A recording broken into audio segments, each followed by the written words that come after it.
Jason's three brothers were captured by the bad guys outside the city. Luckily, Jason arrived in time. Jack hit Jason's second brother on the ground with the butt of his gun. Jason picked up his second brother and apologized to them, asking for his family to be spared. Pundong got his face back. Jack ordered his men to surround them.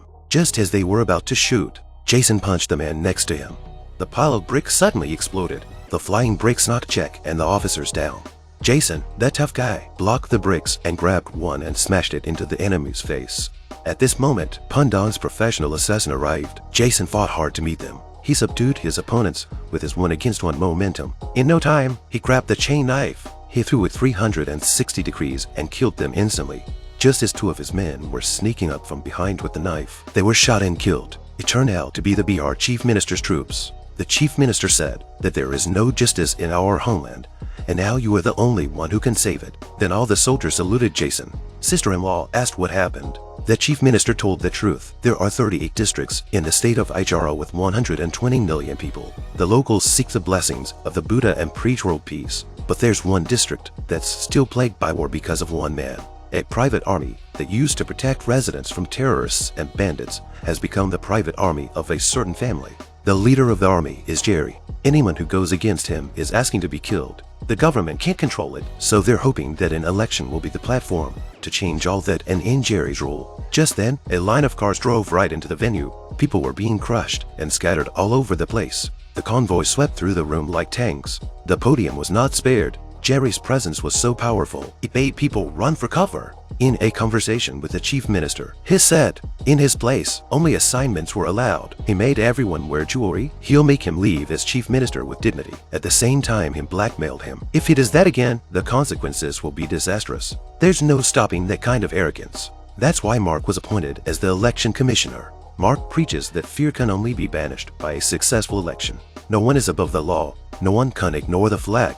He kept emphasizing the need to defeat the forces of evil. They went to Jerry's neighborhood and told the people that the government troops were here to protect them. At that moment, Jerry arrived with his men in full force. Mark declared that he was from the Indian Administrative Service, IAS. Jerry said that if you come to his neighborhood, you should do what you're told. As soon as he finished speaking, his men started firing their guns. Mark urgently pleaded with Jerry to stop.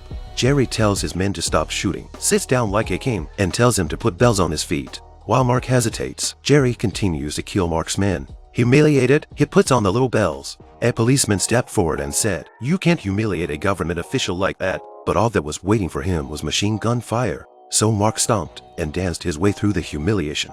The people there were in tears. Mark, they were taken to the border area. A flock of man-eating eagles were flying in the sky. Jerry's right-hand man told Mark, a reporter with the guts to break the story, a cop who enforces the law, judges who pass sentence, debt collectors, they will all end up as skeletons. At this time, all of them regretted their deaths and felt that their deaths were meaningless. At this point, Mark felt that he had to get rid of the bullies, so he risked his life to go forward and reached a place where there was a signal to send a video call to Jason. At this point, Jerry's men catch up with him on horseback.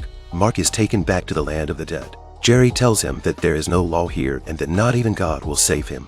Suddenly there's an explosion in the valley. Jason rides in on his horse, but Jerry's men are right behind him in the hunt. When he reaches the end of the road, a net comes down from the sky. Jason falls into Jerry's hands, but he looks calm and collected. The man next to him came and told Jerry he killed 300 of them by himself. Jason said it was just a bunch of assholes. None of these idiots were trained. None of them were a match for him. Jerry was so angry, he told his men to chop him up.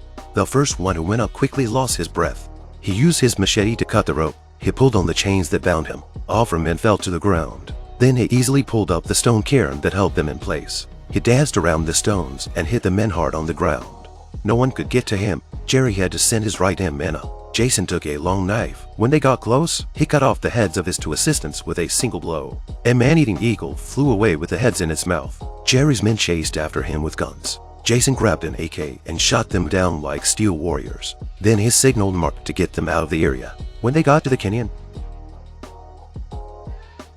Jerry showed up with a knife, yelling that he was a man if he didn't kill him. Jason then tells him that a man can only be a true hunter when he faces the strongest lion. The 2 men engage in a fierce duel. As he rushes forward, Jason gives him a sharp cut.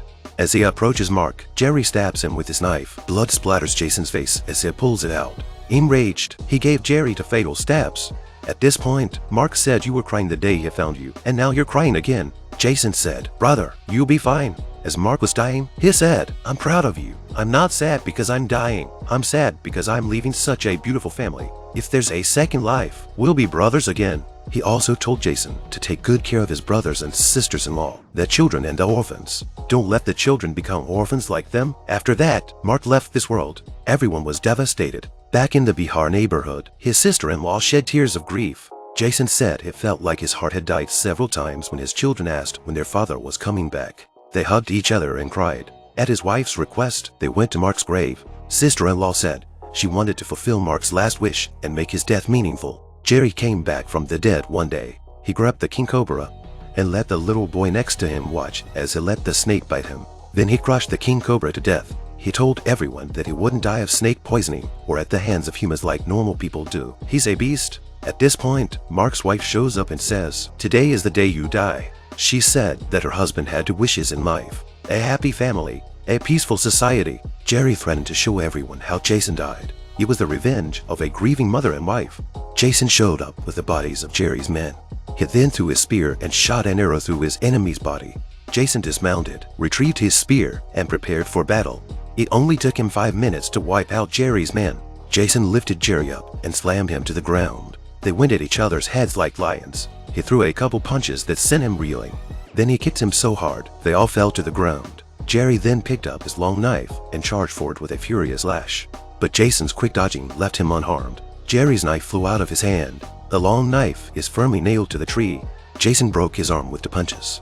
Then his brother threw in the hinge of his former humiliation. Jason tied it around his fist and went up and punched Jerry twice in the thigh.